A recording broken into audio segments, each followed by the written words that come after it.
Please সবাই একটু করে সরে যান প্লিজ প্লিজ। মেলার মধ্যে একটি অ্যাম্বুলেন্স বিশাল বাজেভাবে আটকে যায়। তারপরে আমরা ওই অ্যাম্বুলেন্সটাকে সেই মেলার মধ্যে থেকে আস্তে আস্তে বার করি। ঘটনাটা আপনাদেরকে পুরোপুরি বলি। আমরা 4 জন গিয়েছিলাম, বামুনটোলা জালসা হচ্ছিল ওই জন্য। তো আমরা বেশ আনন্দ ফুর্তি করে জালসার মেলাটা ঘুরেছি। তো আমাদের সাথে ছিল করিম কাকু। তো এইরকম ঘোরাঘুরি করতে করতে হঠাৎ করে কিন্তু একটা অ্যাম্বুলেন্স আমরা দেখতে পাই। তো অ্যাম্বুলেন্সটা কোনোভাবে পার হতে পারছিল না মেলার মধ্যে থেকে, প্রচুর ভিড় করছিল। তারপরে তখন করিম কাকাকে সামনে পাঠিয়ে দিই, আর ও তখন ট্রাফিকের মতো দায়িত্ব নিয়ে অ্যাম্বুলেন্সটাকে আস্তে আস্তে পার করে। তো দেখেন পুরো ভিডিও।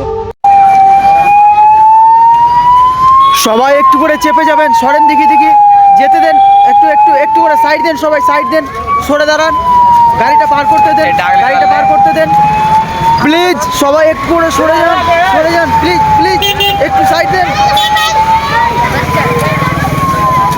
প্লিজ। সবাই একটু করে সরে যান প্লিজ প্লিজ, একটু সাইড দেন।